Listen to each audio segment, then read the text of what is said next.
Vas-y. Donc je présente ici des pieds d'aubergine de cette année.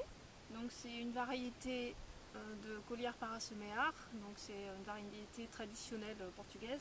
C'est ce qu'on appelle des aubergines chocolat. Donc on peut voir ici, on est mi-septembre, déjà passé mi-septembre, on va être vers le 18, et on peut voir en fait les fruits et les fleurs, voilà. Donc ça va donner, vous voyez, c'est les premiers fruits qui commencent à... Donc c'est des petites aubergines hein, qui vont devenir orange. Voilà, donc le pied est quand même assez joli. Et maintenant on va voir donc l'essai de l'année dernière. Donc le but du jeu c'est d'essayer d'avoir des pieds en fait comme on a en zone méditerranéenne qui restent tout le temps en place et qui soient vivaces. Donc on va voir le pied de l'année dernière. Voilà. Pour voir la différence. Donc ici on a un pied de l'année dernière et en fait il y a deux pieds mais ils sont devenus énormes. Et ils sont super chargés. L'année dernière, on a eu des premières aubergines mi-décembre. Et là, vous voyez, en fait, on va pouvoir commencer à récolter carrément quoi, les premières aubergines chocolat. Bon, chocolat, à vrai dire, c'est plutôt des aubergines orange foncé. C'est pas vraiment couleur chocolat. Mais alors, ce qu'on peut voir, c'est que c'est quand même super chargé, quoi. Donc là, il y a à peu près... Donc on voit le tronc, en fait, principal est devenu ligneux. Hein, vous voyez, c'est vraiment du bois. J'ai pas du tout taillé, hein, je l'ai laissé en place, donc l'hiver ça végète et ça repart au printemps. Et on peut voir qu'il est beaucoup plus chargé que l'autre. Je sais pas, il y a 5 tiges principales, il doit y avoir, j'ai compté entre 30 et 40 fruits sur ce pied. Et puis elles sont arrivées à maturité beaucoup plus tôt, quoi, forcément, quoi. Il y a pas... Et puis ça fait vachement moins de travail, il n'y a pas le semis, le repiquage des barquettes en godet, le repiquage après des godets jusqu'en pleine terre. Donc voilà, ça veut dire qu'on peut conduire des aubergines en vivace, quoi. Ça c'est super intéressant. On peut faire évidemment la même chose avec les poivrons. Donc pour les poivrons, j'ai pas beaucoup d'exemples parce que ils ont déjà donné il y a très longtemps. Mais là par exemple, c'est un poivron aussi de l'année dernière. Il est un petit peu moins joli que le pied d'aubergine. Mais en fait, vous voyez, en fait, on a déjà des jolis poivrons. Et celui-là, c'est pareil, c'est de l'année dernière aussi. Voilà. Donc bon, c'est des petites variétés. C'est moins exubérant que le... Voilà, ici on a des jolis poivrons. Et mes poivrons de cette année... Il y a moins de différence entre les poivrons qu'entre les pieds d'aubergine. Et voilà. Ça veut dire qu'on peut conduire en zone méditerranéenne. Il ne faut pas hésiter à laisser les pieds pendant l'hiver en place. Et puis ça fera moins de travail après. Je vais essayer de faire pareil avec des tomates aussi, mais plus sur des pieds de tamarillo après. Voilà. C'est parti. Voilà, ici c'est ma zone préférée. C'est la zone du vermicompost. Donc le vermicompost c'est vraiment un super compost. On travaille avec les vers qui nous aident à faire un compost beaucoup rapidement et de qualité. Donc on peut voir en fait, ça fait super longtemps que j'ai pas été regarder, mais bon voilà en fait l'aspect en fait, bon évidemment il y a des petits vers, hein, voilà. Je vais pas, il y a beaucoup de racines en fait parce qu'il y a plein de plantes, alors je vais pas les trop perturber. Voilà. Par contre alors tu peux reprendre de plus où t'étais là, de plus loin, sinon ça va faire trop près. Donc alors sur cette zone, ce que j'ai installé c'est des cucurbitacées. Donc bon évidemment c'est plus la période où c'est exubérant, mais ici donc il y avait les potimarrons. Donc ce qui est sympa c'est qu'en fait ils ont grimpé de partout, donc ils ont grimpé aussi sur le chêne. Là ici on a ce qu'on appelle un chouchou. Donc ceux qui connaissent, voilà c'est la famille aussi, je crois que c'est les cucurbitacées aussi. Et ça fait donc des fruits, ça s'appelle aussi la chayotte. Donc ça va donner des fruits au mois de... Donc c'est monté super haut, hein. Ça fait au moins 3 ou 4 mètres de haut. Donc tout en haut du chêne, c'est monté sur l'oranger aussi. Les potimarrons aussi sont montés sur l'oranger, c'est sympa, on a des petits potimarrons au milieu des oranges, on en a un autre là-bas. Et les chouchous, donc ça donnera en hiver en fait, ça va donner au mois de janvier. Donc c'est intéressant parce que ça donne un légume en plus à une période où il n'y en a pas beaucoup. Et ça donne un légume en fait qui va pouvoir servir en alimentation vivante pour faire des jus, parce qu'on peut le consommer cru et c'est très juteux. Voilà, on a un petit topinambour qui a poussé tout seul, qui est en fleurs, c'est sympa. Et on voit aussi un semi-pontané d'avocats. Alors je ne sais pas ce qu'on va faire de tous ces avocats. Je sais pas Georges si tu as une idée. Ça fait beaucoup d'avocats à replanter. Donc voilà, s'il y a des personnes qui veulent des avocatiers, welcome, on peut en repiquer ailleurs, hein, parce qu'il y en a vraiment beaucoup. Et puis là c'était des courges qui sont venues spontanément évidemment. Sur le vermicompost on a beaucoup de semis spontanés, hein, donc cucurbitacées. On a une tomate aussi qui est venue spontanément et puis on commence à voir les fruits en ce moment. Donc évidemment on les a pas tutorés, hein, j'ai pas le temps de faire ça. On essaiera peut-être l'année prochaine d'avoir un système de culture plus en hauteur pour les tomates parce qu'elles aiment bien grimper aussi. Mais bon voilà. Donc on a une jolie petite variété de tomates, je sais pas trop ce que c'est, mais bon, sympathique. Voilà.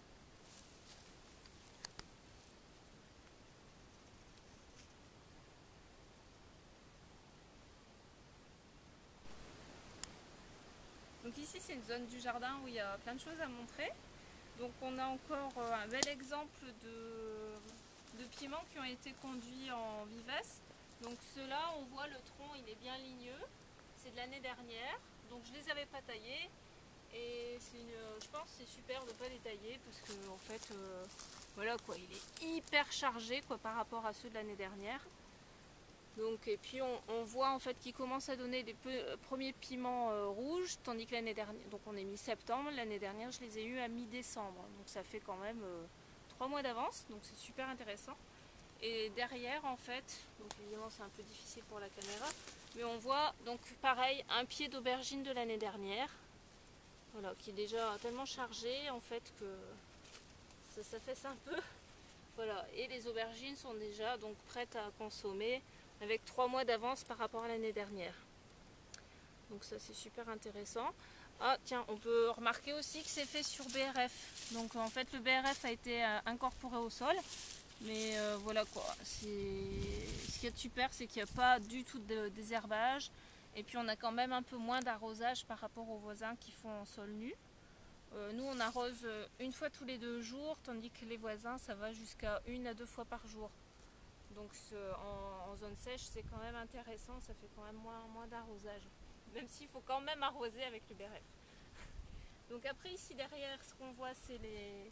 Là on a conduit en fait les patates douces en même temps que les haricots grimpants.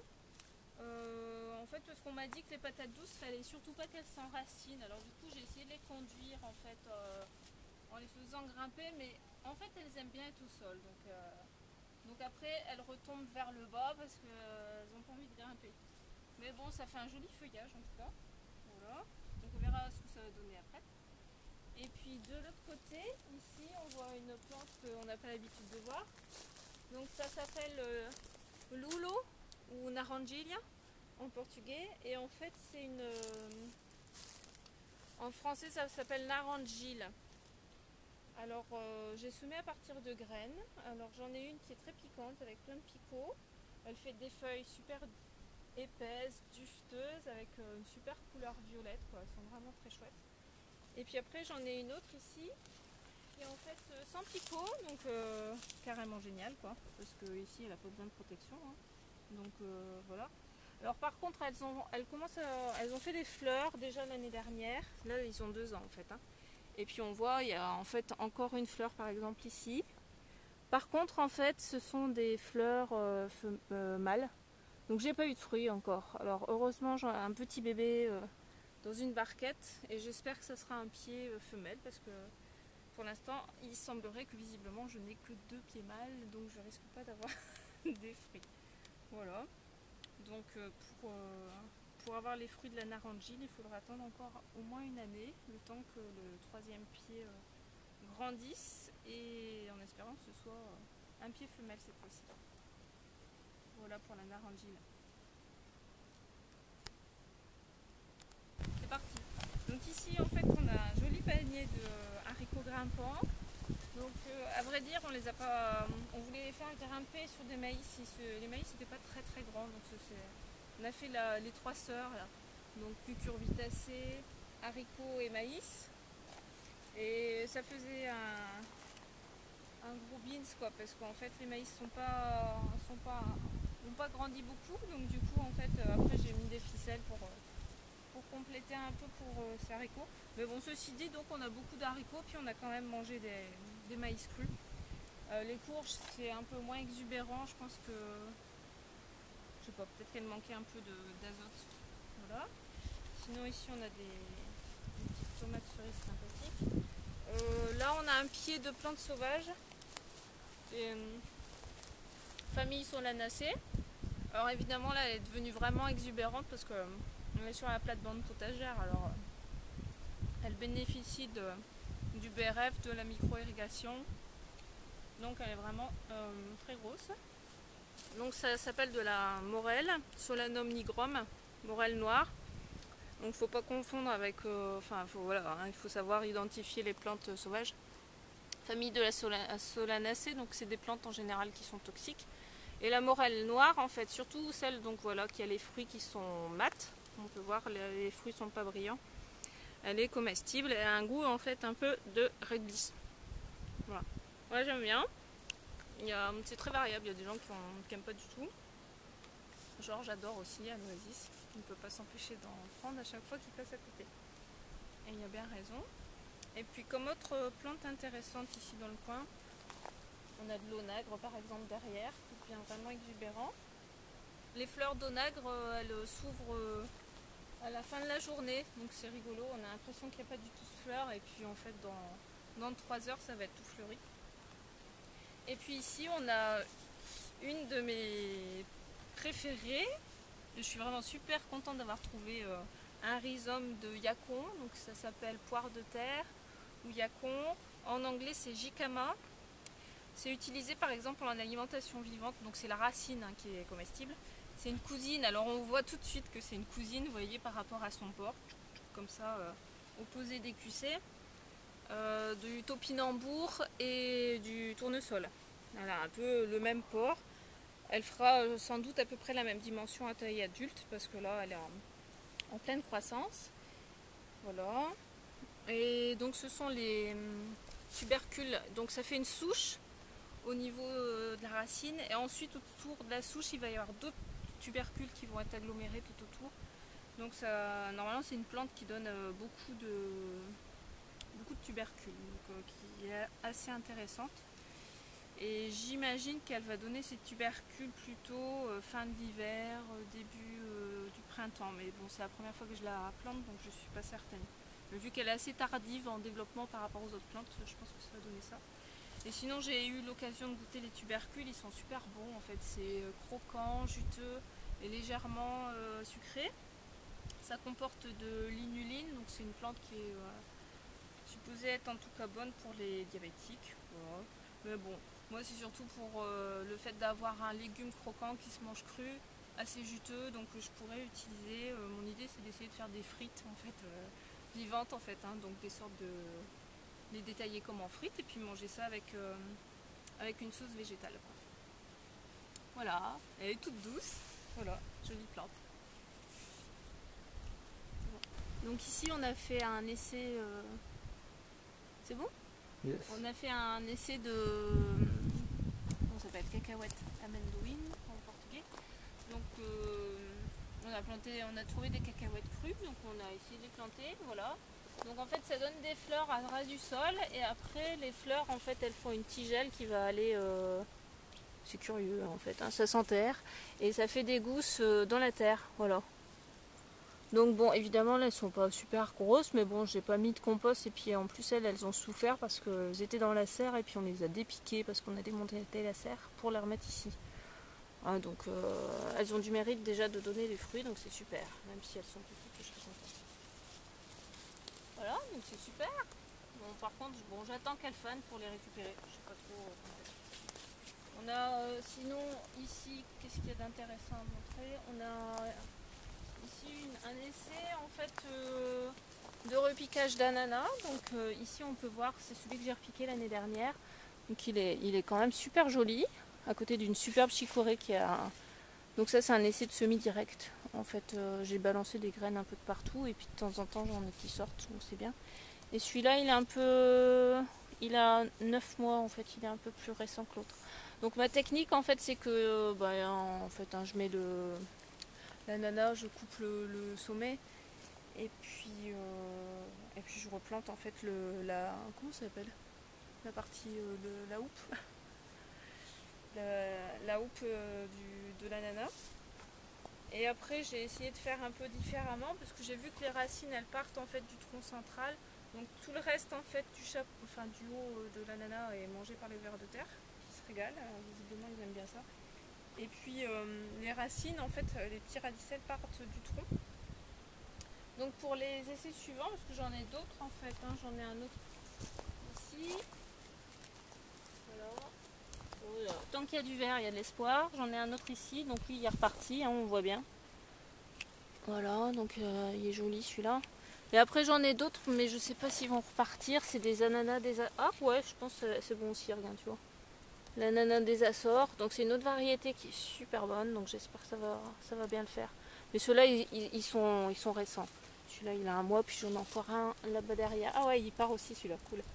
Voilà, donc j'en ai encore un ici, donc c'est un ananas des Açores aussi. Donc on voit là, il y a une petite pointe qui démarre. Donc là, pour les derniers repiquages, ce que j'ai fait, c'est que je laisse tout le tronc en fait de l'ananas. Donc quand on mange l'ananas, en fait, on découpe en tranches, mais en laissant le tronc central. Et après, au niveau du tronc central, alors si j'ai le courage, je badigeonne avec un mélange d'argile et d'inoculum. Donc c'est des mycorhizes arbusculaires qui sont bons pour les plantes potagères. Ça convient à peu près à 80% des plantes herbacées. Et ça permet en fait de favoriser en fait, le développement racinaire. Et sinon, en fait, plus simplement, je prends des feuilles de consoude et puis j'enroule le tronc avec une feuille de consoude. Donc la consoude, ça comporte de la lantouine qui va aussi favoriser le développement, le croissement cellulaire. Ça ne doit pas se dire ça, le croissement cellulaire. Donc, et du coup, en fait, ça va favoriser le développement racinaire. Voilà, donc ils sont bien bichonnés, les ananas. Par contre, c'est vrai que pour l'hiver, là, je vais essayer de mettre une protection pour... soit en fait des cônes de plastique pour que ça reste un petit peu plus au chaud par rapport aux autres plantes, ou je sais pas, je les ai mis tous au même endroit, peut-être que je vais mettre une plaque de verre.